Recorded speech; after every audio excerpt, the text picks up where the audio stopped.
नमस्कार, मैं बालकृष्ण मुले और आप देखना शुरू कर चुके हैं द प्राइम टॉक का स्पेशल सेगमेंट महारथी के हमारे मेहमान हैं भारतीय किसान संघ के इंदौर जिले के उपाध्यक्ष रहे, किसान सेना के मौजूदा प्रदेश अध्यक्ष और पूर्व पार्षद सम्मानीय श्री केदार जी पटेल। केदार जी, आपका स्वागत है, आपके अभिनंदन है द प्राइम टॉक के स्पेशल सेगमेंट महारथी के भीतर। आपसे हम ढेर सारी चर्चाएं करना चाहेंगे, आपके बारे में इतनी सारी बातें करना चाहेंगे जितनी कि लोग नहीं जानते। हालांकि आपके नाम को काफ़ी सम्मान के साथ लिया जा सकता है। जिस तरह से आप जनसंघ के ज़माने से कहीं ना कहीं एक पार्टी से जुड़े रहे, किसानों की बात करते आ रहे, किसानों के हित की बात करते आ रहे, और मौजूदा दौर में जिस तरह से पूरे देश भर में एक किसान आंदोलन छिड़ा हुआ है, कुछ प्रदेशों तक हालांकि वो सिमटा हुआ है। पूरे देश भर के किसान तो उस आंदोलन के साथ नहीं दिखाई देते, लेकिन कुछ प्रदेशों के किसान जरूर कहीं ना कहीं केंद्र सरकार के लिए गले की हड्डी बन चुके हैं। हम ढेर सारी बातें करना चाहेंगे, लेकिन सबसे पहले हम बातचीत करेंगे आपके व्यक्तिगत जीवन को लेकर, आप राजनीति में किस तरह सक्रिय हुए उसे लेकर, आपके एजुकेशन को लेकर, आपके माता पिता से मिली आपको सीख को लेकर किस तरह की प्रतिक्रिया रहेगी आपकी। पहली प्रतिक्रिया के रूप में अपने जीवन की शुरुआत के बारे में क्या बताना चाहेंगे?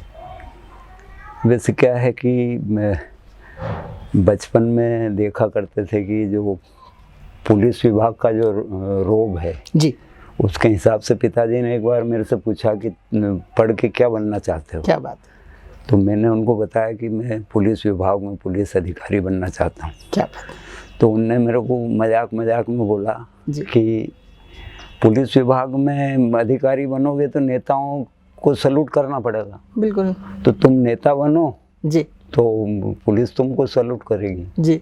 तो मेरे मन में थोड़ी सी वो धारणा रही कि अपने को कहीं राजनीति में भाग लेना चाहिए। क्या बात। और उसके साथ साथ में समाज सुधार वाला काम भी अपने को कुछ करना, जैसे अपने जो अपना क्षेत्र है उसमें बच्चे जो है धूम्रपान नहीं करें, शराब सिगरेट इनसे दूर रहें जी। और अपना जीवन जो है पढ़ाई में लगाएं जी, खेती में व्यस्त रहें। इस टाइप से ऐसी अपनी सोच थी जी। और उसके कारण जो है कि आज गांव में बहुत बढ़िया वातावरण है। बिल्कुल सही कहा। और कहने की आपका कृतित्व जो है खासतौर से मौजूदा वार्ड क्रमांक 34 ही नहीं पूरे जिले भर में देखा जाता है और समाज में भी काफ़ी सम्मान से आपका नाम लिया जाता है। आपकी प्रारंभिक शिक्षा की बात करना चाहेंगे, कहाँ शिक्षा हुई है, कहाँ तक आप पढ़े हुए, अपने आप को पढ़ाई को कैसे जारी रखा उस विपरीत काल में जब लोग पढ़ने से कहीं ना कहीं बचा करते थे?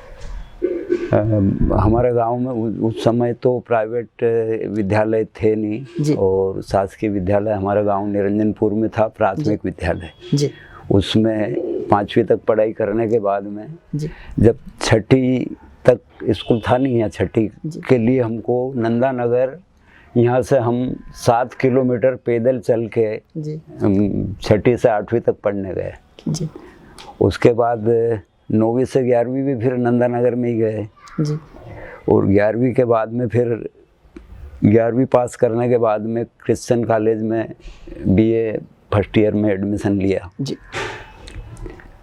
और फिर एमए प्रीवियस जी दर्शन शास्त्र में किया। क्या बात, खूबसूरत। और LLB फर्स्ट ईयर जी करने के बाद में घर में मैं बड़ा था, इस कारण कोई खेती करने वाला नहीं था, तो मेरे को पढ़ाई छोड़ना पड़ी जी।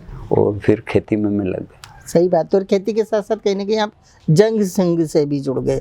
किस तरह का वातावरण हुआ करता था, किन नेताओं से प्रभावित हुए, किस तरह की विचारधारा हुआ करती थी, क्या सिद्धांत थे जनसंघ के जो आप जैसे युवाओं को लगातार जोड़ते जा रहे थे? उसमें क्या था, पहले यहाँ हमारे गाँव में धारकर साहब राजेंद्र धारकर जी आया करते थे जी।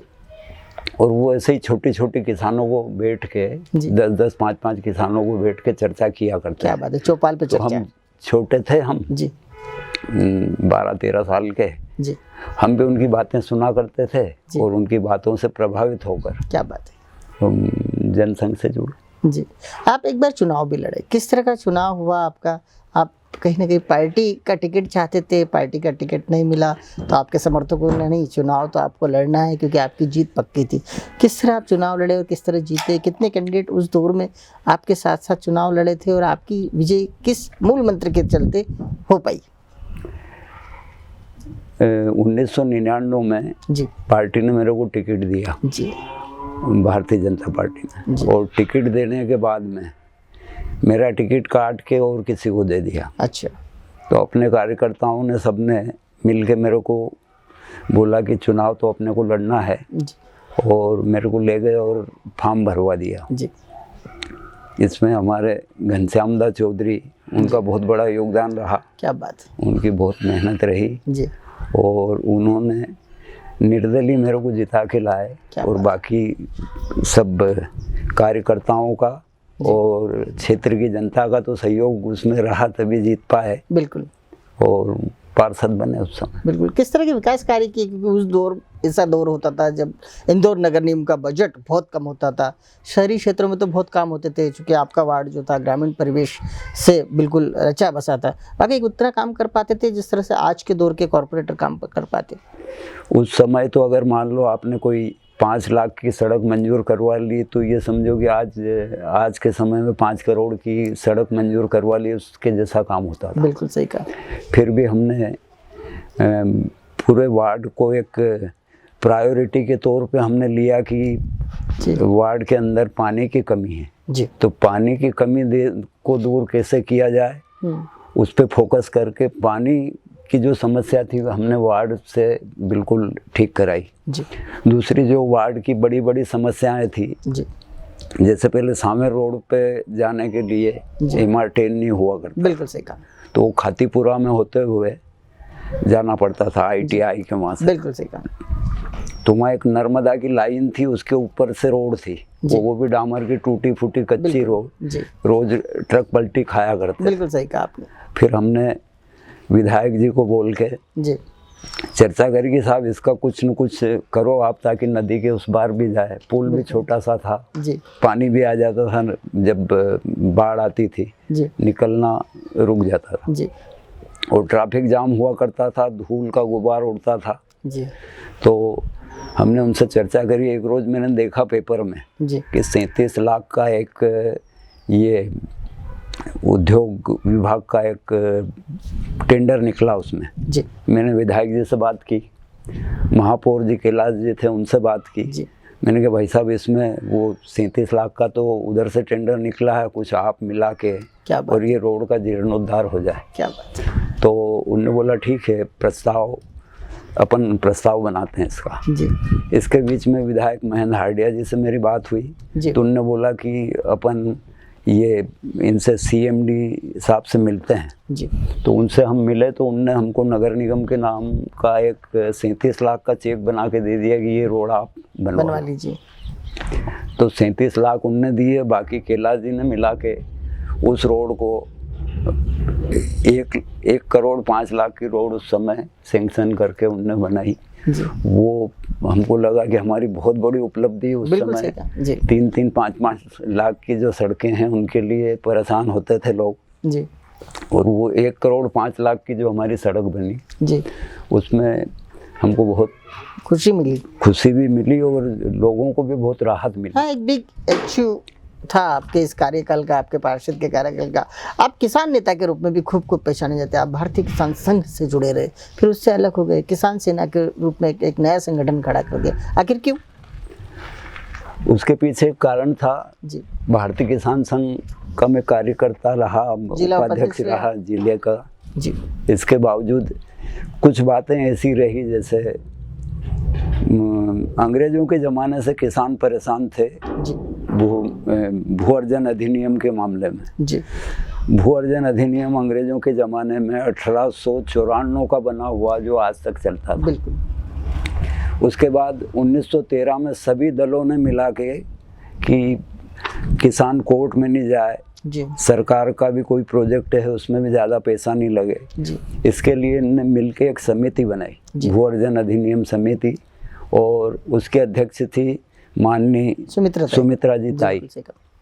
और इनने सबने मिलके बनाया कि कोई भी किसान की अगर ज़मीन कोई भी अथॉरिटी लेती है तो उसमें उनको गाइडलाइन का ग्रामीण क्षेत्र में 4 गुना और शहरी क्षेत्र में 2 गुना बिल्कुल सही ऐसा प्रावधान उन्होंने किया।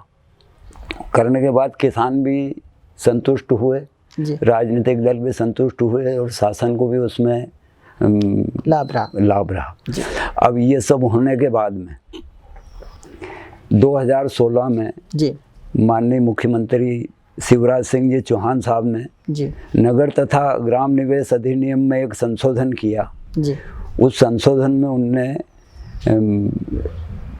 कहा कि कोई भी किसान जिसकी ज़मीन हम एक्वायर करेंगे जी तो वो ज़मीन एक्वायर करने में किसान कोर्ट में नहीं जा सकता जी। कोर्ट में जाने से उसमें रोक नहीं लगाई जी। तो ये जब बात आई तो हमारे दिमाग में बात आई कि जब अंग्रेजों ने कोर्ट में जाने से मना नहीं किया और ये किसानों के संदर्भ में ऐसा निर्णय ले रहे हैं जी। तो हमने किसान संघ के सभी पदाधिकारियों से बात करी जी। उनको बताया कि ये जो है ये तो अवैधानिक काम है, ऐसा काम नहीं होना चाहिए किसानों के क्षेत्र में। अगर वो कोर्ट में नहीं जाएंगे तो किसानों को पैसा तो वैसे ही नहीं मिल रहा जमीन का जी, तो ये अन्याय होगा किसानों। आज लगातार आप शिवराज जी से इस विषय को लेकर कहीं ना कहीं बात करने की कोशिश करते हैं। शिवराज जी से हम इस मामले में कम से कम 6 बार मिले जी। इंदौर से राजबाड़ा से लगा के भोपाल तक शिवराज जी के वहाँ हमने पद यात्रा भी की जी। और जब भी हमको मौका मिला हम किसी को भी लेके उनके पास गए और उनसे बैठ के चर्चा करी। उन्होंने आश्वासन दिया जी। आश्वासन देने के बाद में उनने कैबिनेट में प्रस्ताव भी पास किया जो हम चाहते थे। क्या बात कि ये जो कोर्ट में जाने वाला मामला है इसको आप वापस लो, कोर्ट में किसान जा सकते हैं ऐसा आप प्रावधान लाओ जी। तो उनने इसमें कैबिनेट में प्रस्ताव पास कर दिया जी। और विधानसभा में करने वाले थे उसके पहले सरकार चली गई। उसके बाद कमलनाथ जी आए, उनने कोई ध्यान दिया नहीं, उनको भी हमने ज्ञापन दिए जी। उसके बाद अभी शिवराज जी से वापस 2 बार हम मिल चुके हैं। आपको उम्मीद है कि इस बार आपकी सुनवाई होगी? उम्मीद है कि इसमें हमारी जो है सुनवाई तो होगी जी। किसानों को न्याय मिलेगा। बिल्कुल सही। और हम केदार पटेल जी, जिस तरह देखा जाता है कि अब केंद्र का कानून है, बिल्कुल संशोधित जो बिल आया, नया बिल आया, किसानों के हित का बिल बताया जा रहा है। हाँ। खासतौर से भारतीय जनता पार्टी खूब प्रचार अभियान में जुटी हुई। वाकई इस बात में भी दम है कि वाकई किसान हितैषी कानून है। आपने कितनी स्टडी की इस नए कानून की? इस कानून के अंदर जो भी प्रावधान केंद्र सरकार लाई है जी, वो किसानों के भाग्य बदलने वाला कानून है। अच्छा। किसानों की गुणात्मक उन्नति करने वाला कानून है जी।